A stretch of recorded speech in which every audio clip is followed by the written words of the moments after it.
This is the book of Job, chapter 9, verse 24, and it reads, The earth is given into the hand of the wicked. He covereth the faces of the judges thereof. If not, where and who is he? All praises, glory, and honor to Yahweh, Bahashem, Yahushai, Bahashem, Rakakwadash. Double honors to the apostles and elders of Great Millstone who rule well in teaching us this 100% truth. Salutations to them and my fellow Akim who labor in this truth week in and week out on the highways and byways. Also, salutations to the hopeful elect of the scattered 12 tribes of Israel, scattered to the four corners of the earth, that be likened to the speckled bird, also known as your Israelite foreigners and your so-called Negroes, Latinos, and Native Americans. To you, I say Shalom. This is your brother Ayashah Barzal from the Indianapolis branch of the Great Millstone, coming back at you with another lesson that is edifying to the elect body of the nation of Israel. All right, but before I get started, I have a few clips that are going to be shown as part of this video, and just beginning with the copyright disclaimer, and it reads, Copyright disclaimer under Section 107 of the Copyright Act 1976. Allowance is made for fair use for purposes such as criticism, comment, news reporting, teaching, scholarship, education, and research. Fair use is a use permitted by copyright statute that might otherwise be infringing. All right, so it's going to get right into it. Got this clip of this. It's actually a screenshot of this interview in 1976, conducted by Walter White, and the person he was interviewing was Harry Wallace Rosenthal in 1976. The interview is called Hidden Tyranny. As you see, I'm going to put a link to this interview in the description box. It is approximately a little over 90 minutes, as you can see there, an hour, 32 minutes, and 31 seconds. All right, but this particular interview was an excerpt in that controversial post that Kyrie Irving put up last year. Now, brothers went through the posted link of Hebrews to Negroes. A lot of the stuff was dispelled. For example, Japheth is not the so-called white man, the big thing that really stuck out there. But I think the small hatters, or the 1948ers, as we call them, that's in the state of Israel, um, this is the piece that I'm sure they were most upset about, because this guy, Harry Wallace Rosenthal, really laid out their plans back in 1976. Okay, 1976. All right. Like I said, it's a little over an hour and a half long. I'm going to put the link in the description box. But there was a recent video with Ali Velshi talking about APAC, all right, which goes right in line with what this guy was saying in this interview. I took a few notes, and these are some of the things that he said. He said that they, the small hatters, 1948ers, would have dominance in all national programs. Okay, they would have absolute control of the media. He was also real proud when he said that the Americans haven't picked a president since 1932. That was Roosevelt. No one gets a high political office without their approval. Okay, and this is what you're going to find out that APAC is all about. All right. It goes into Kissinger's foreign policy. It talks about dual citizenship. That's a huge thing. I got a clip of this, some of the dual citizenships in here, but most recently, Benjamin Netanyahu came out as a dual citizen. You know, he changed his name, and that's what they do. But anyway, he lived in Philadelphia before. All right, and dual citizenship in Israel. That is a problem. But it's a problem for those who believe that this country is still run by the Constitution. Once you listen to that interview, and listen to this clip from Ali Velshi and some of the supporting things, even to this date, um, uh, they they literally own the United States. Okay, they literally own it, and it's not coming back. It's gonna get destroyed. All right, and going on, he was proud enough, very proud, when he said that they toy with America as a cat toys with a mouse. They have a high interest of pitting diverse ethnic groups against each other. He says that their dominance is solidified through Christian stupidity, and that's actually true, because they tell the Christians right up front they don't believe in the Messiah, and let you know that they hate him. I've done several videos on that, and then furthermore that Palestine will never be a part of that land. Okay, now and then going on, let's just make it clear right here. Um, I nor the Great Millstone take sides with any of those groups that's over there. That's the Palestinians, and likewise the state of Israel. Okay, we do not take sides with any of them. As a matter of fact, you know, as we know, that's our land. Neither one of them belong in there, according to the prophecy of Ezekiel 36. Okay, and 5. They've parted the land. And taken the ancient high places, roughly paraphrasing. All right, so neither one of them belong in that land. It belongs to us, according to Joshua chapters 13 through 22. All right, but we're gonna get it back. No big deal. We just have to let everything play out according to the will of Yahweh Bashem Yahushai. All right, and some more points.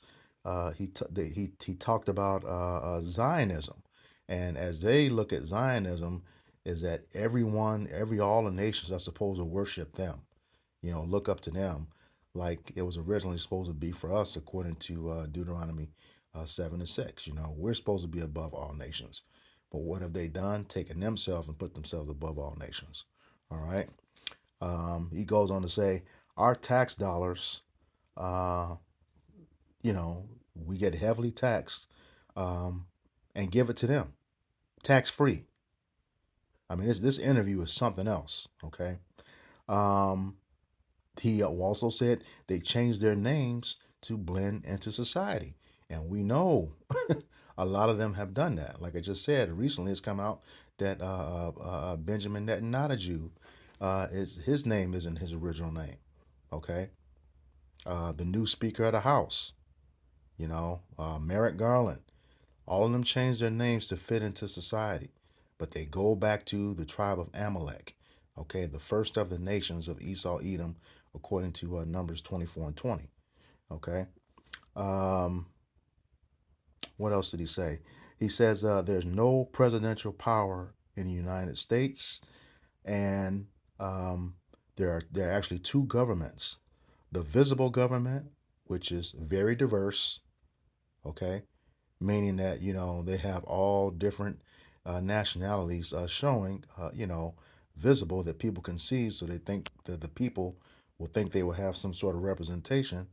We said the invisible government is all Amalekites, small adders, imposters, Israelis. Okay, now everything that I just mentioned was mentioned within the first 15 minutes of a 90-minute interview. It goes on and on and on. So you would be, well served by going in and listen to that entire thing. I listened to it a couple of times, but to list everything, this video would be a lot longer than I anticipated. All right. So, like I said, I'll put a link to this in the description box. Um, and, here again, notice this is 1976. Okay. The next video is talking about AIPAC, which is incorporated in 1963. All right. And 10 years before that, it was called the, what's the name that I have here?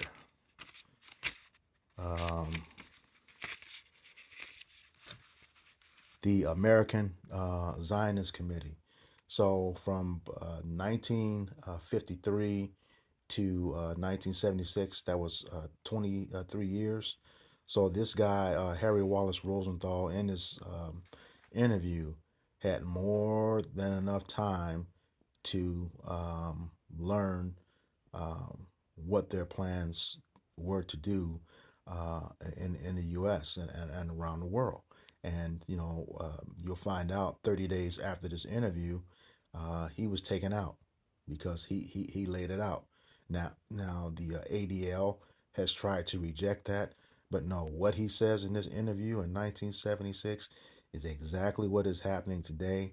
And I have some small clips to back up some of the things. Of course, you can find the rest doing your own research or just watching the news. You know, but with respect to the whole AIPAC thing, once upon a time, Meyer Amschel Rothschild said, "I care not who makes the laws as long as I control the money." Well, you're going to find out with AIPAC that changed. Okay, they are heavy into the laws and positioning people in the political office, which is what he said in that interview. No one gets into high political office unless they approve of it. All right. So let me go ahead and get started with these videos, and then I'll once the last video is done, I'll close it out with a few scriptures. All right. Let's talk about AIPAC, the American Israel Public Affairs Committee. It was incorporated in 1963. For 10 years prior to that, it was known as the American Zionist Committee for Public Affairs.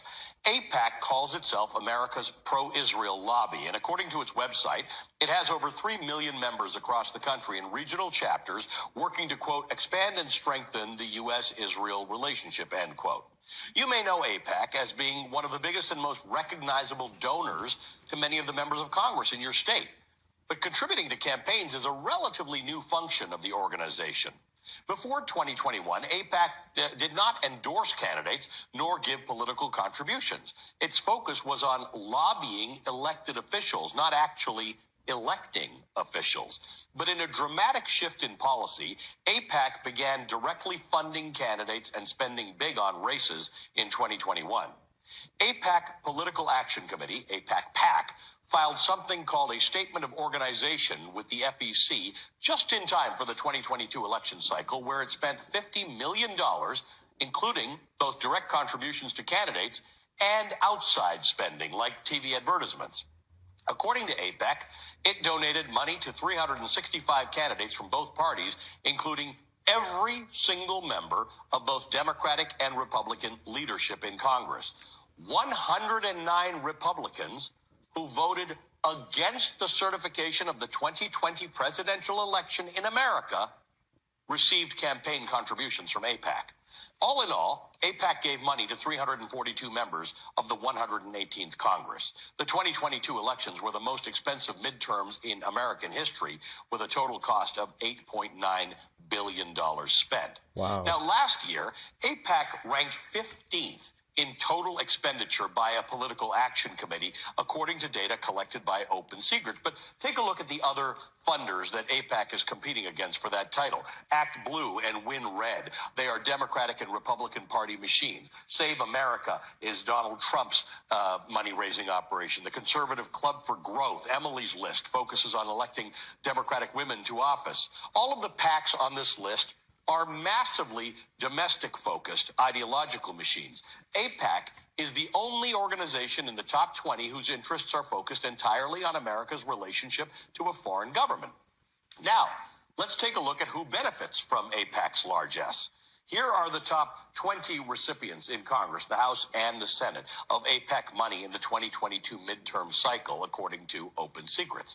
They're members of both parties. They come from every corner of the country with varying levels of experience in Congress. The Democrat Glenn Ivey of Maryland tops the list. He beat out fellow Democrat Donna Edwards in Maryland's House primary after APEC poured millions into pro-Ivey advertisements and mailers. Edwards was running for a second stint in Congress after serving during the Obama administration, where she voted present, not even a no, on a number of pro-Israel resolutions. So the money poured in against her. Not even an endorsement from Nancy Pelosi could save her. Michigan Democrat Haley Stevens unseated Democratic Representative Andy Levin. Here's what Levin had to say about that. I'm really Jewish, but AIPAC can't stand the idea that I am the clearest, strongest Jewish voice in Congress, standing for a simple proposition that there's no way to have a secure democratic homeland for the Jewish people unless we achieve the political and human rights of the Palestinian people.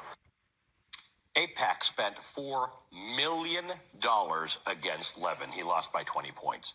When Michigan Congresswoman Rashida Tlaib, the only Palestinian American in Congress, was censured by the House in early November over what some lawmakers called her rhetoric around the Israeli-Hamas war, 22 Democrats joined Republicans in that censure vote.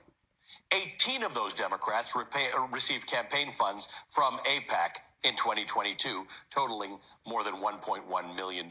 By the way, for these 6 of them, AIPAC was their top contributor. A growing list of progressive lawmakers who are vocal in their criticism of the government of Israel and its policies and their support for Palestinian self-determination have inspired AIPAC to spend even more. As progressive lawmakers began calling for an immediate ceasefire in Gaza, Slate reported that insiders expect AIPAC's 2024 spending to hit $100 million. In fact, United Democracy Project, which is a pro-Israel super PAC affiliated with AIPAC, is already spending money on attack ads against Democratic Representatives Jamal Bowman of New York and Summer Lee of Pennsylvania. Lee has already got a primary challenger, as do Cori Bush and Ilhan Omar. Pro-Israel donors have already signaled that they are eager to primary Rashida Tlaib and Alexandria Ocasio-Cortez. Congresswoman Lee already overcame AIPAC's financial influence against her once. She tweeted criticisms of Israel's treatment of Palestinians in 2021, but as a candidate, she affirmed Israel's right to exist. But that's not good enough. AIPAC spent nearly $3 million in the primary alone to defeat Lee, and they almost did. She beat Stephen Irwin, who is third on the list of money given to candidates by AIPAC in 2022, by less than 1,000 votes. All right, I'm going to pause it right there. So, once again, that they're all over in this country, disrupting everything, and just like it says, they put in office whomever they want. So to you, Jakes, it's clear that you're wasting your time voting. Scriptures tell us not to vote according to Deuteronomy 17:15. It's clear. It's absolutely clear that we shouldn't be doing those things. All right. And all right. So this is the book of Psalms, chapter 94, verse 20, and it reads, "Shall the throne of iniquity have fellowship with thee, which frameth mischief by law?" By a law. All right. So that throne of iniquity, who is that? The wicked, Esau, Edom. According to Malachi 1 and 4. And that throne means rulership. All right. They have hated us from the beginning. Amos 1 and 11 tells you it's a perpetual hatred. That they show no pity for us. Okay. And you're still going out participating in their system for election. They frame with mischief by law. How do they do that? Manipulating who they want in office. All right? That's what they do. And that's clear from this video that I just showed, okay? So what I'm going to do is show 3 more short clips, roughly about 3 minutes long altogether, and close it out with some scriptures after that. But yeah, I mean, Esau's being made bare. He cannot hide anymore. You know, everything is coming out on him. Everything. All right. When I say Esau, that's the entire nation. Okay. Beginning with the small hatters. Okay. Here we go.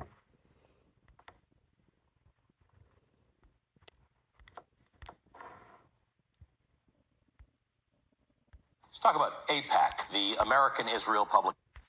Let's talk about APAC, yep. The American Israel. Technical difficulty here. Hold on.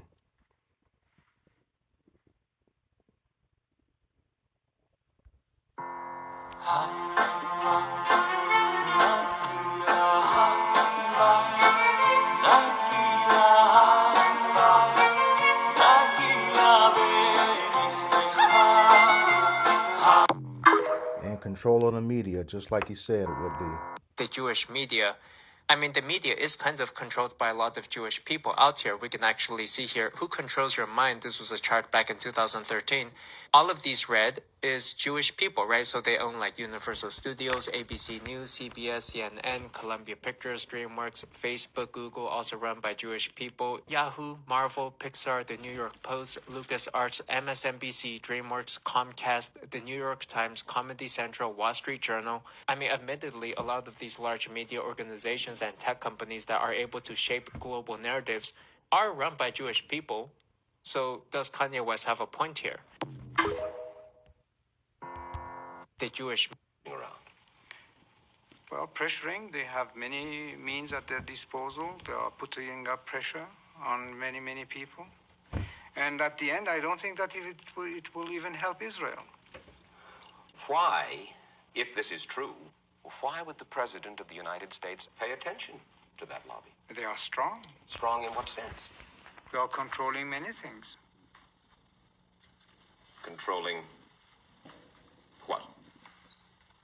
Newspapers, medias, Your Majesty. banks, finances, and I'm going to stop there. Well, now wait just a second. You really do believe that the Jewish community in the United States is that powerful? They make the media reflect their view of foreign policy? Mm-hmm. Yes. They do not report, we do not report honestly? Don't mix things, please. I don't say the media. I say in the media they have people. Not the entire media. Some newspapers will only reflect their views, yes. No. The New York Times, for instance, is owned by the Salzburger family, who are Jewish. Are you suggesting that the New York Times is biased in its treatment of the question of Zionism, Israel's existence, the United States' relationship with the Arab world? I will have to put all the articles of the New York Times written on this subject and draw the conclusion. You can put this to the computer and it will answer you. What you're saying is that, yes, you do believe. Well, let's wait for the answer of the computer. All right. Now, what I don't know if that guy knew this or not, but Mike Wallace, who was interviewing him, the Shah of Iran, he's a small hatter, one of those same people that changed his name. All right. So let me get to some scriptures here. Should have had all that shut out. Doing all my research. All right. This is the book of Psalms, chapter 10. Begin at verse 3.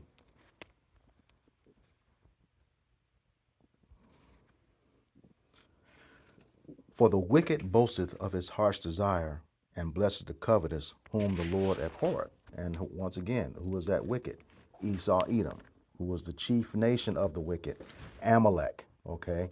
Your small hatters today, all right? They're real proud of the evil things that they've done and that they're doing.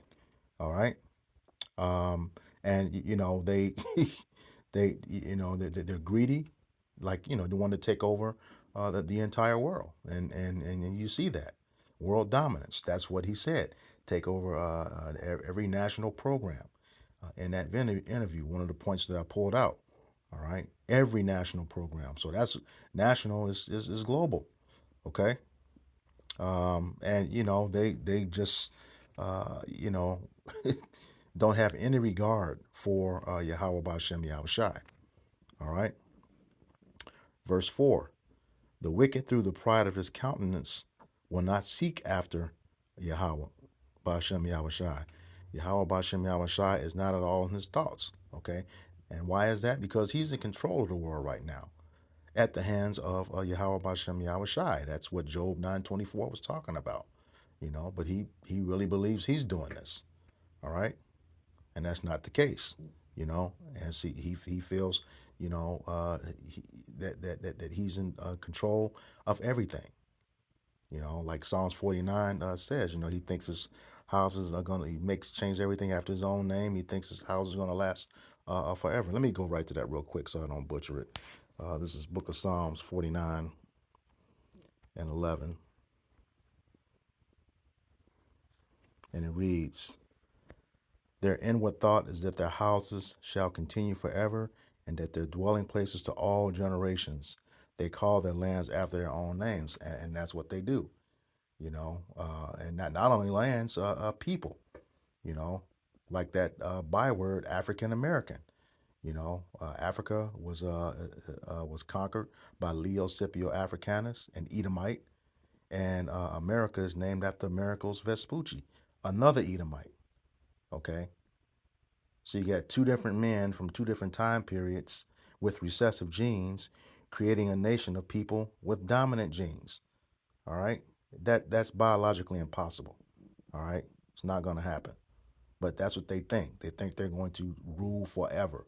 And that's not the case. That is given to the true nation of Israel. Your so-called Negroes, Latinos, and Native Americans, also known as the 12 tribes of Israel. All right? Let me back to Psalms 10. Slakia.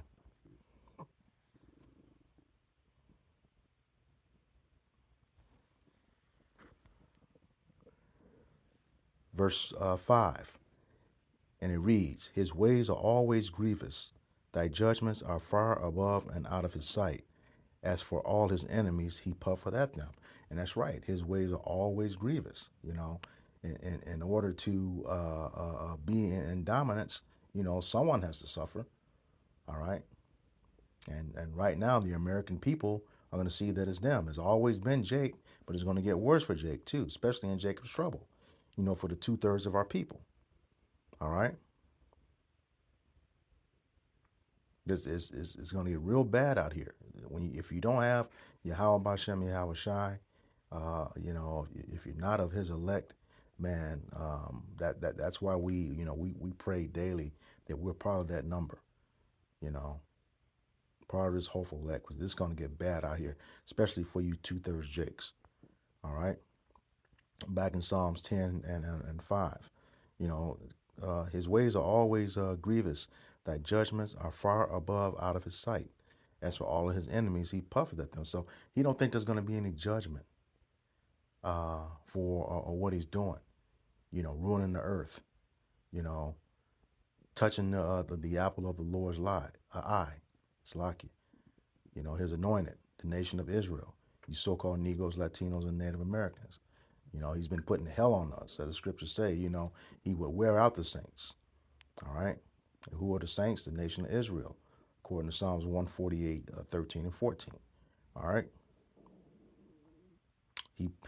Going back to that Psalms 10 and 5, his ways are always grievous. Thy judgments are far above out of his sight.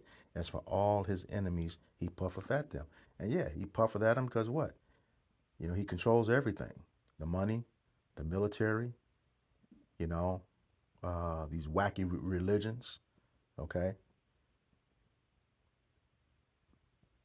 He's got Jake in a trick bag. He's got the people in a trick bag, but mostly Jake. All right, that's who he wants to get rid of. That's who the birthright is going back to, like that woman said before over in the state of Israel. I forget her name. She said, what did she say? The number one problem for the state of Israel is the young black youth of America.